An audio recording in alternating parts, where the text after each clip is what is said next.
You're listening to the Caretakers Journey podcast. I am Carole, Leathem, your host, and I am so excited about the conversation that you are going to listen to today for two reasons. Number one, it was a God-ordained conversation that I had way back in February. And two, because it's ministering to me this weekend.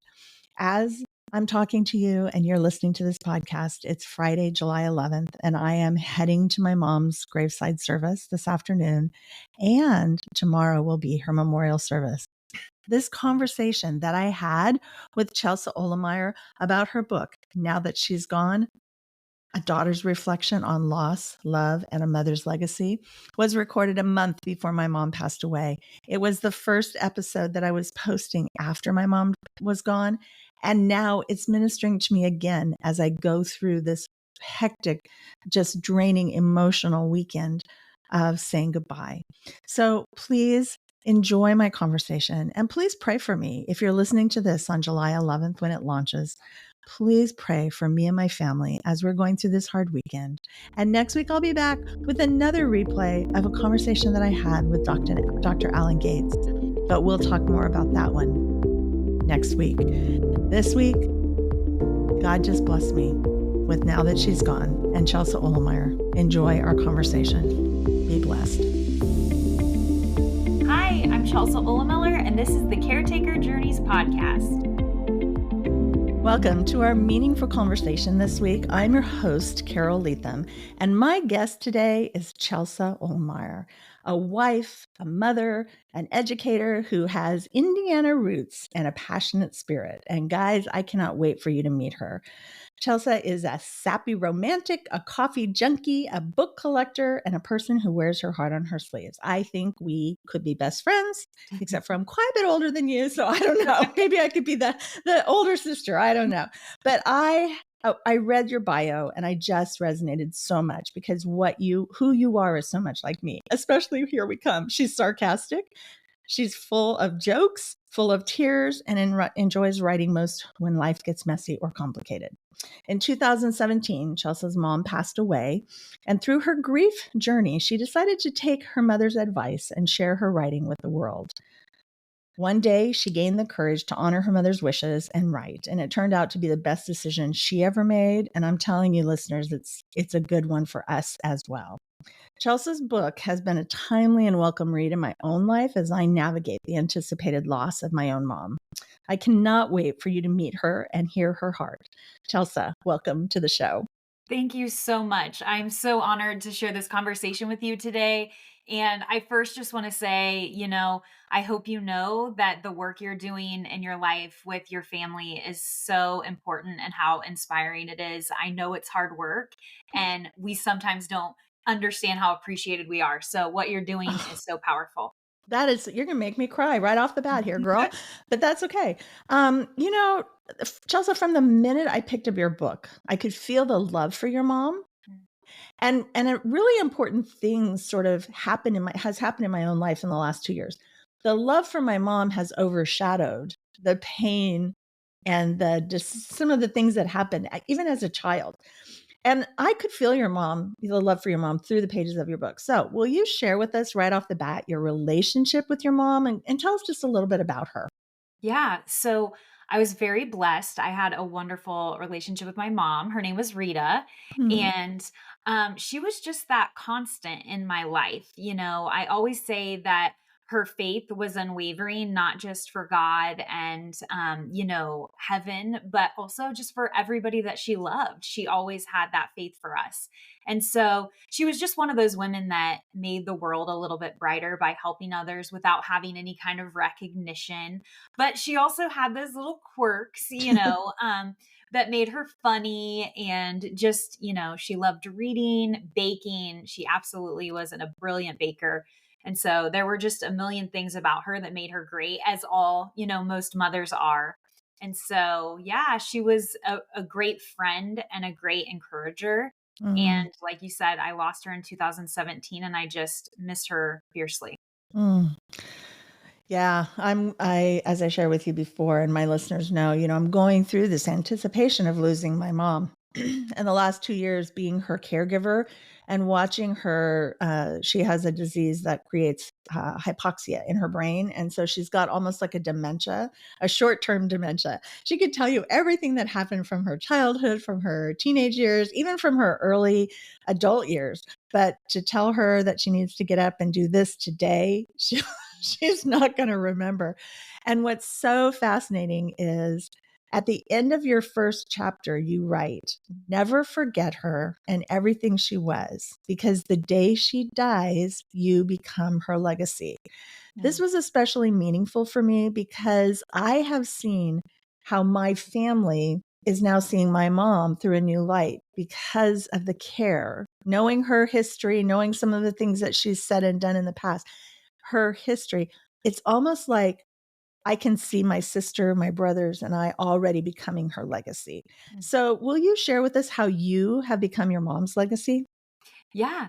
The first thing for me was when I was writing that, I needed hope. I needed to Mhm. step beyond just the loss of her and really understand how to carry forward that relationship and that connection. And so for me, I realized that's what legacies are. It's keeping Ah, memories alive while also creating one of your own. And so I realized in that moment, wow, I am two things now. I am my mother's legacy and I am my own.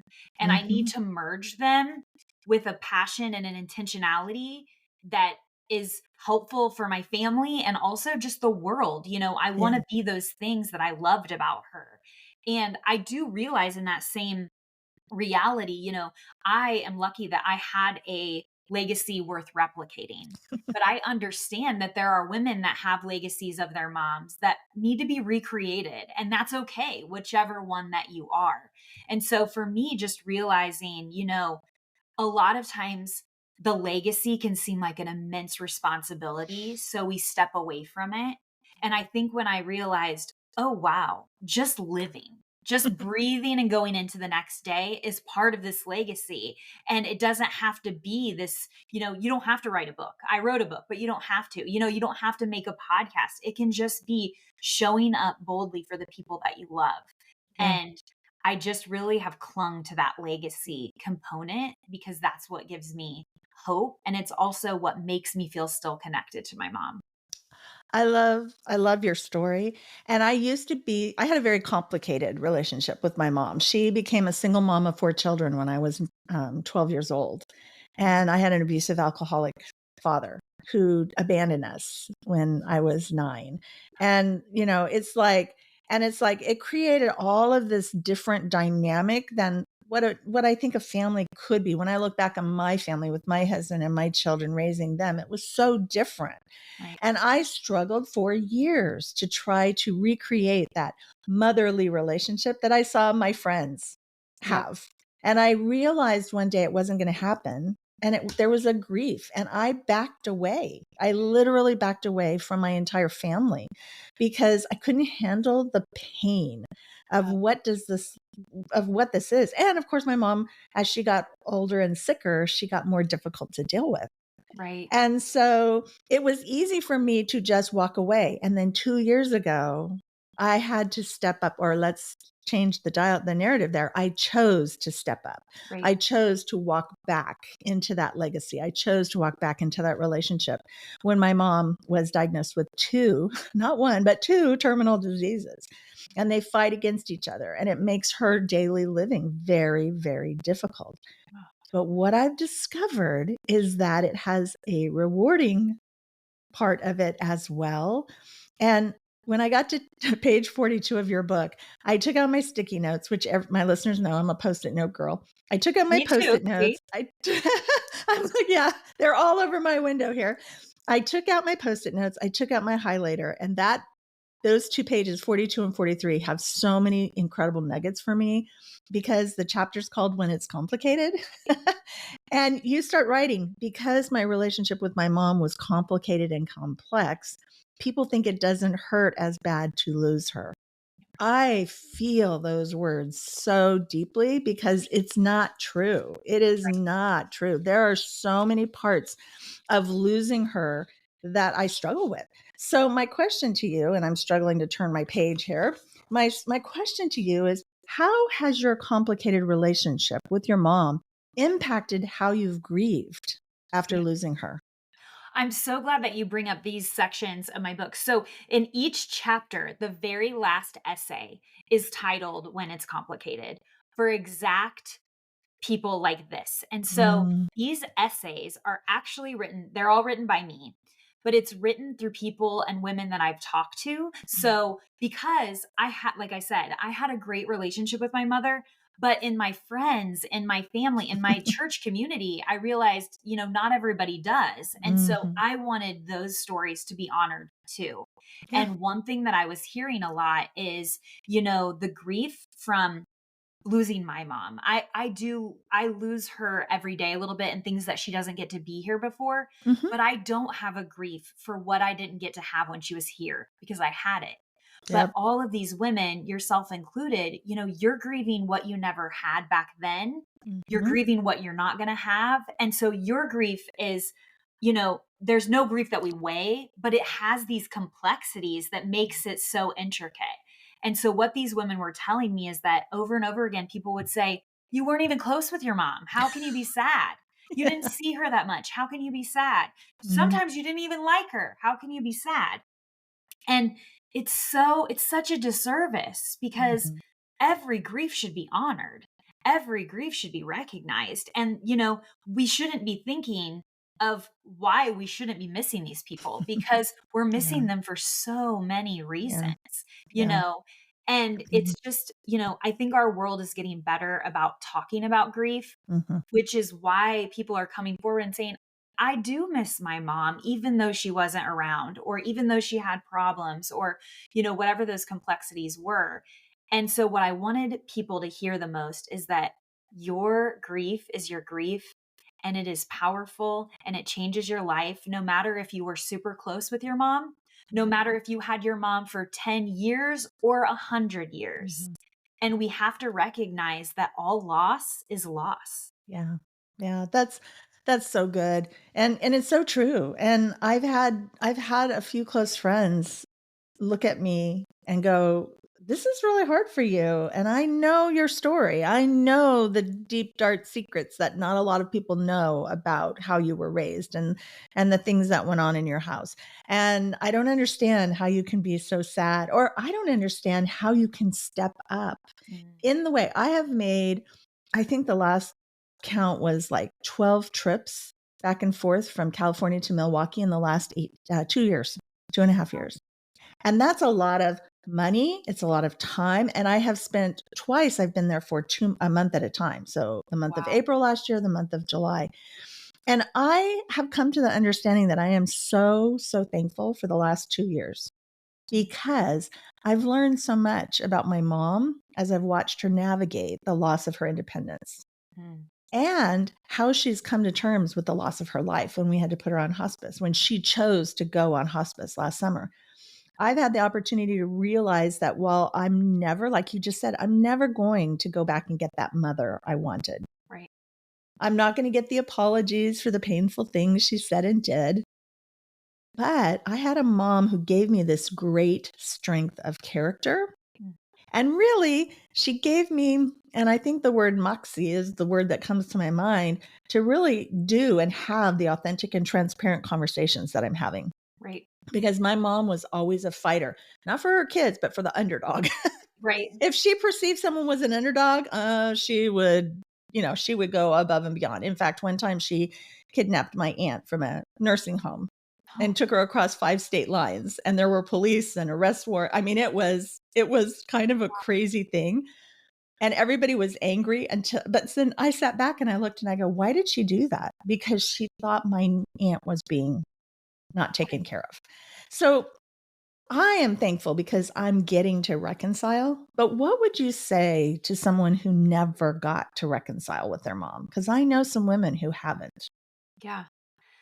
I think that the biggest thing in these moments is to realize and sit with the things that you cannot change.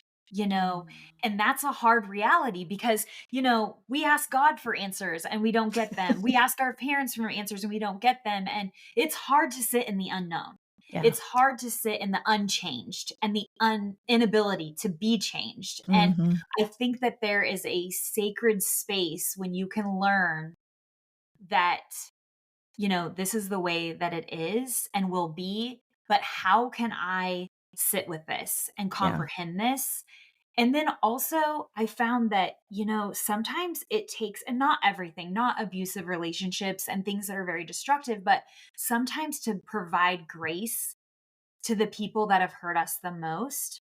And I haven't had to do this with my mom, but I've had to do this with other people in my life. Mhm. And just realizing that while it still hurt us, while we weren't able to reclaim that relationship and that, connectivity, maybe it wasn't what I always thought. Maybe my perspective is only just one side and I could Mhm. mesh them a little more together to get both, an understanding and maybe a deeper gratitude for why things were the way they were. Oh. But it is hard, it's hard to sit in the what ifs or Mm. the I wish I would have had this. And I think it's just a really big space of learned, comprehension of what's okay for you and how to heal and move Mhm. on because you Yeah. don't want to stay stuck in that Yeah. space. You want to find a way to grow around it, to continue forward. Yeah. And that doesn't mean you have to forget or, release it all, but at least just for your own life, take Mhm. off the weight that you can so you can walk a little bit lighter. Mm. So, so good, Chelsea. I have spent the last 2 years going back over the relationship, starting from childhood, and just kind of looking and sitting, like you're talking about, sitting with those memories and really trying to understand, my early childhood. Why was it so hard? Well, my mom became a single parent when I was 9 of 4 children, the youngest being 2. Wow. You know, and oh no, I think he was only 1 at the time. So here you have this woman, and my dad just disappeared. So there was no financial support. We were on welfare. We were getting all of the Thanksgiving baskets from church and the schools. And I started looking at each sort of season of life and looking at where my mom was, not me, but Right. examining it from her perspective. So here is, I'm a child. I'm the oldest of 4. She's got 4 kids. She's got to work full time. She's got to do daycare. She got to do all this stuff by herself, plus financially provide for us. And I realized how hard that was for her.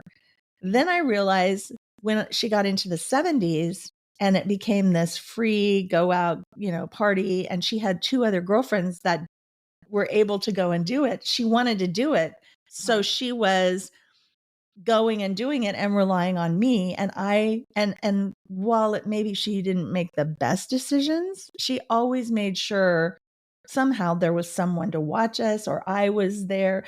And then as I got to be an adult, or into my later teenage years, I realized that she was jealous Uh, of my, now I'm, and so when I stepped back and started to see things from, let's just call it her perspective. Now I don't know, we're not going to have a conversation, but right.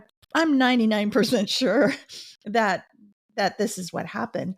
I realized that I could just move beyond Mm. and not, I think there's always going to be a part of me that grieves Yep. for that loss. I don't think we should ever forget that, but it makes me more intentional now Yep. with the relationships. And so I love that we can be more intentional. So I have thought a lot about stepping into my mom's legacy and what that looks like. So will you share with us what you mean when you say we step into our mom's legacy? Yeah. So for me, that is, like I said, how we have 2 legacies. And so for me, stepping into my mom's legacy was really knowing that she started it. She created Mhm. it from all the women and men and people in her life that impacted her positively. And so I wanted to carry all of that. Yeah. I have my own path, but also I want to take all of that, construction and stuff from her road and put it in with mine. And Mhm. so it's really just a merging of her life and the impact she wanted to have forever so that she's Oh. not forgotten. and also doing that with my own purpose and my own wishes and hopes and craft and creativity. And we all get that ability. Mhm. And that's the beauty, is that we get to have it look however we want, you know? Mhm. And some of us are, duplicating that and just copy and pasting, Yeah. and then some of us are completely reinventing how that's going to look. But Mhm. either way, it's so beautiful as Mhm. long as you're taking everything you have learned, all Mhm. of the hardships, all the joy, all of it, all the messiness, Mhm. and using it to make something beautiful, Yeah. because as unfortunate as it is, grief has taught me a lot. I didn't want the Mhm. lessons. I wish I Yeah. would have had them much later in life. My mom was only Yeah. 57 when she passed, so I'm navigating motherhood without her. I'm navigating Mm. all of these things. Yeah. But then on my days, there are days where I am so angry that she's missing, and, Yeah. so fearful of, different things. But then I remember, okay, she's still with me, just in a much Mhm. different way. And Yeah. if I'm truly carrying somebody's legacy, that means she's still here in influence and memory and in love. And Yeah. so that is literally what carries me on my Mm. hard days. I I love that I love that so much because it's true. We and I think another, like, to add a thought onto that, we choose how we're gonna step into that legacy, Yep. because in order to step into my mom's legacy, I have to let go of my disappointment. I have to let go of my anger. I have to let go of the what's never gonna be. And part of the grieving process I've discovered that I'm going through now, even before she's passed, is that grief of what will never be. Right. And yet one day I was sitting, well, I just came back from being with my mom for 2 weeks in Milwaukee. And one day she was just having a really bad day and she was being real snarky and mean. And I just kind of sat down on the ground and put myself kind of on the floor in front of her chair. And I put my hand on her knee and I said, Mama, what is going on? And she said to me, I'm losing everything. Ah, And I just wanted to cry because it's so true. yep. She's not she's not marching into death immediately. She's got this slow walk Right. and struggle, and every day it becomes harder and harder to breathe. And then she said to me, "I know that I love Jesus and I know where I'm going." And she tells me all the time, "I'm ready to go home. I don't know why Jesus, why I'm still here." And she goes, "I wanna see Jesus. I wanna see my mom. I wanna see my dad." And I love how you wrote about in your book the difference between the day my life changed and the day that changed everything. And Yep. that might not be exactly how you wrote it, but Yep. I really kind of grasped onto the day that changes everything. Yep. So share with our listeners what you mean when you wrote that. Yeah. So again, it was just out of that complete desperation of wanting hope.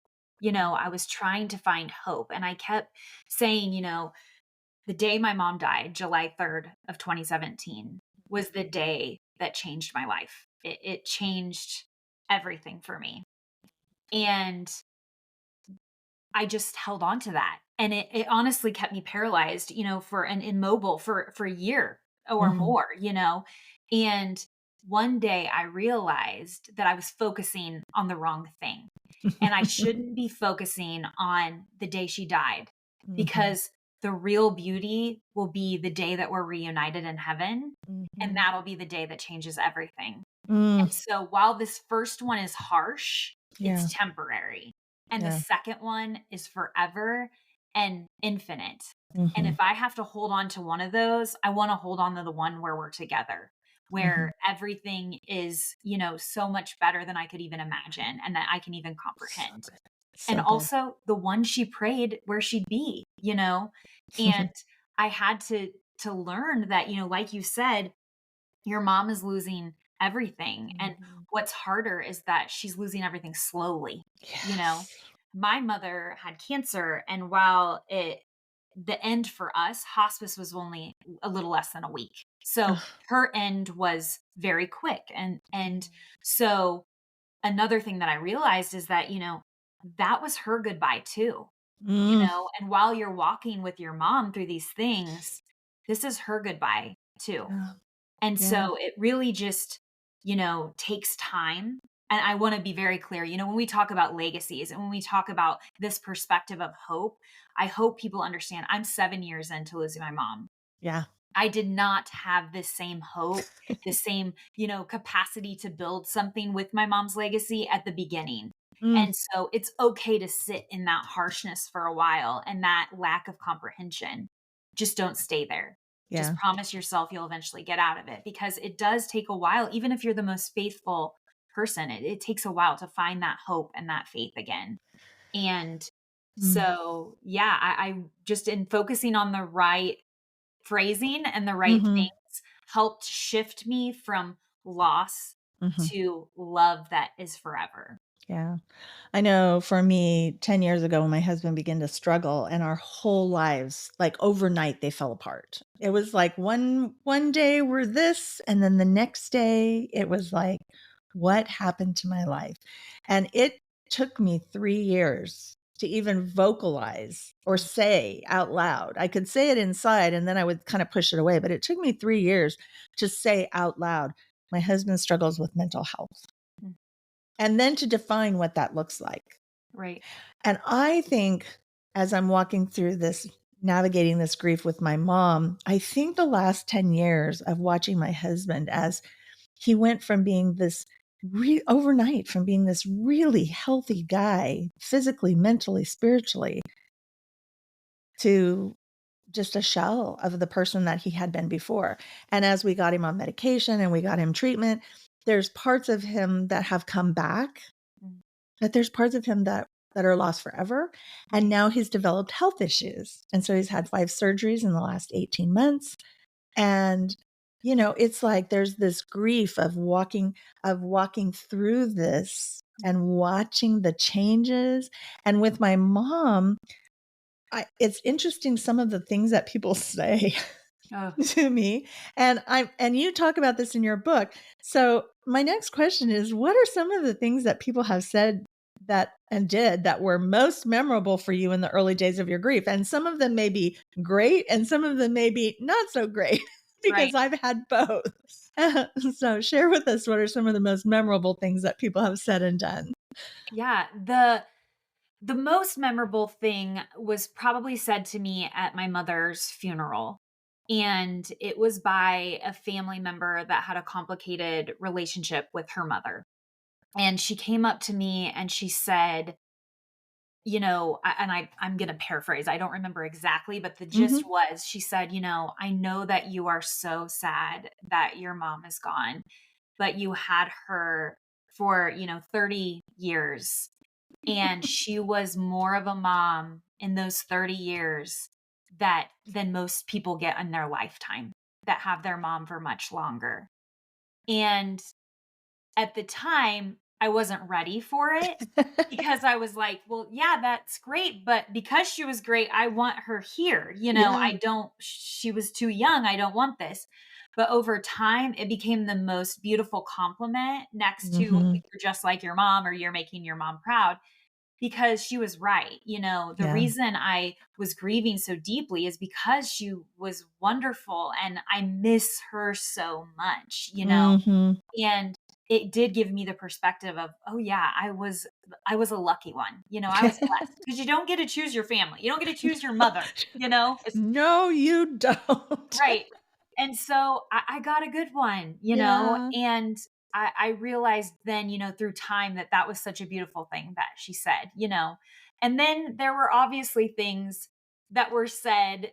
And I truly think if they're coming from the heart, I try to give people grace, but especially at the beginning of grief, when people say things like, even something as hopeful as they're in a better place. I understand, but also right now, I want that place to be with me. I wasn't Right. ready for this. So you're not ready to hear those things. And so I try not to say what not to say just because sometimes just showing up and at least saying Mhm. something is Yeah. is the most important and powerful. But at the end of the day, I think the best message to grievers that they can hear is, I'm willing to sit with you in Mhm. this grief and this hurt and heartbreak just as much as I'm ready to sit with you at coffee, listening about, all the fun Yeah, things that are happening in your life. And yeah, I'm making space for both, you yeah, know, and you're different now. And I know that you're different. And I welcome both versions of you, yeah. both the one that had somebody and the one that has now lost somebody. And I think that's the most important message that hurting hearts need to hear. That is the most beautiful thing that you've said this whole interview. Oh, thank I just think that's so important and true. And one of the things that has been the most, I'm actually tearing up while you're saying that, because one of the things, there's a grief that happens, as you're anticipating. And so I've been kind of, I didn't realize it, but I've been kind of in this grieving process for 10 years. right.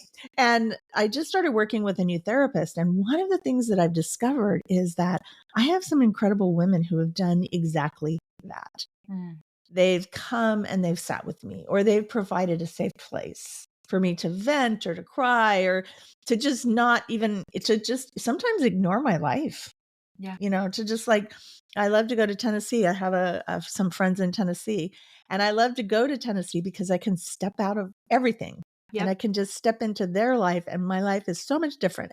And for a while it's relaxing, and I just kind of, it's not that I'm not thinking about it, but there's a process that happens when you're given the freedom to just Yes. Take a talk. breath. You need Yeah, that.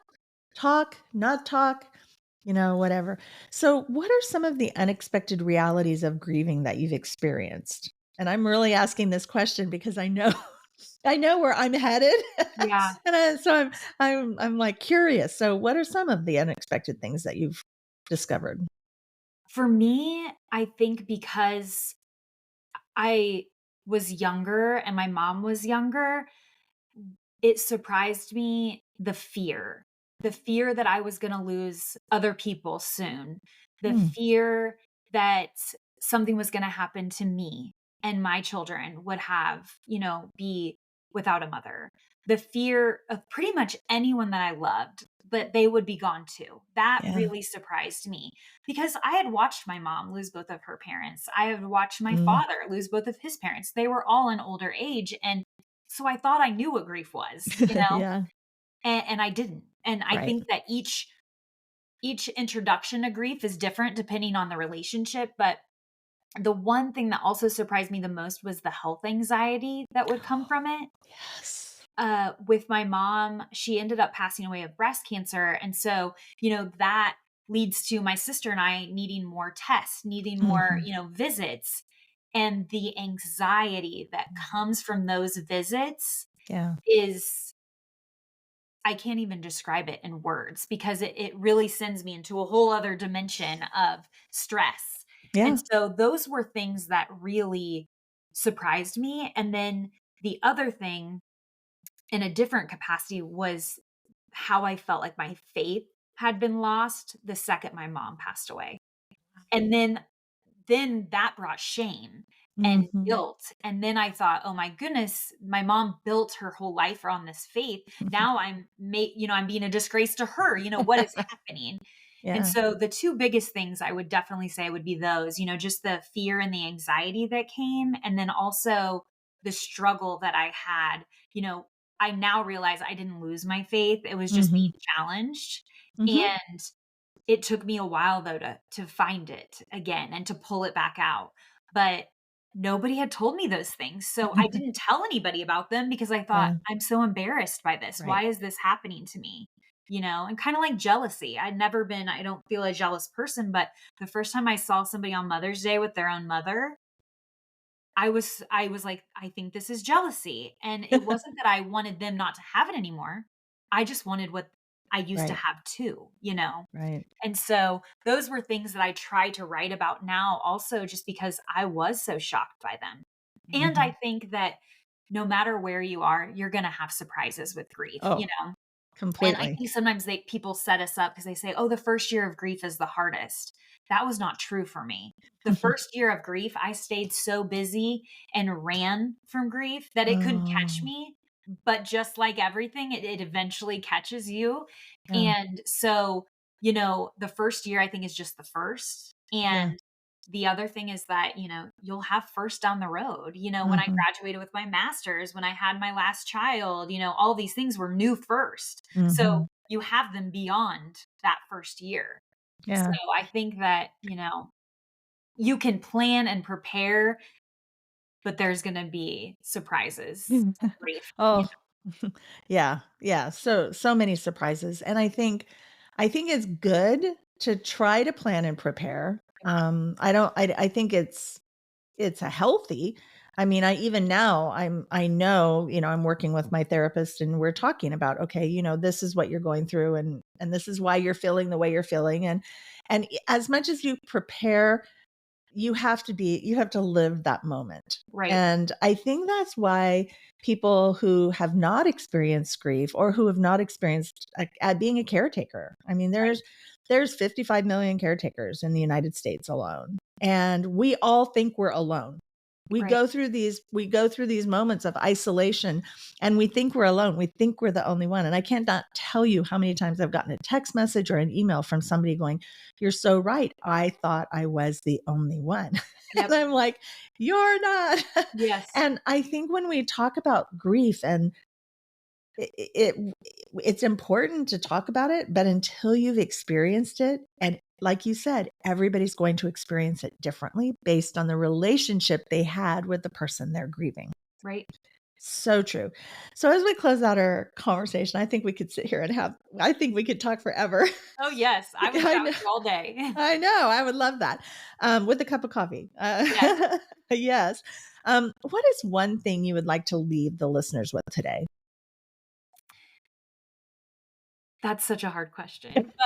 But I think, if I could leave you with one thing or piece of advice is just to say, take the pressure off of yourself that your grief has to look a certain way or be healed by a certain time or acted upon in ways that you've learned. This is yours, and so Mhm. there is no map, there is no guidebook. It is yours, and you're the only one who's going to know how to help yourself step forward into the next day, and to be patient with yourself because every day is going to look different. Yeah. And I can promise you that if you don't see the hope now, if you don't see the light, if you don't have the faith that you used to, I can promise you that all of those things are still there. Yeah. They're tucked away. They're waiting until you're ready for them again. You may just not be ready, and that's okay. And the only thing I would urge people to do is just promise themselves that wherever they are in this moment, that you don't stay there. Just stay there for a little bit. That's okay. But this is a journey. Life is a journey. And you've got to find a way to do different things to get you out of that space that you're in every single day, every single moment. And so just remind yourself, you can do this. Grief is survivable, even if it doesn't feel like it. And please reach out to, you, me, anybody that Mhm. is in this space because, we're here and Yeah. we know a similar path. And I'm happy to listen to anybody's story. I love that. Yeah, it's true. Listeners, if you are in a space, we're gonna ask Chelsea right now how we can connect with her. And I found her, I found her on social media and just tracking her on social media. And then I ended up getting a copy of her book from someone else. And the minute I picked the book up, I just went, I have to find this woman. I have to find her, and I worked pretty hard Did you? yeah, Oh to get no. oh, yeah, I jumped through lots of hoops to get through, and, I think it's so important. So, if you're sitting out there and you're saying, "Oh, they're not gonna really respond." Yeah, yeah, we will. Whether you reach out to Chelsea, whether you reach out to me, we will respond, and Yes. I pray every day for the listeners, Yep. especially as I'm navigating my crazy, chaotic caretaking journey. So, Chelsea, as we close, tell the listeners how they can connect with you. Yeah. On Facebook and Instagram, you can find me at Hope and Harsh Realities. And you can get my website by either going to www.hopeandharshrealities.com, or you can go to youareherlegacy.com, and they will both lead you to me.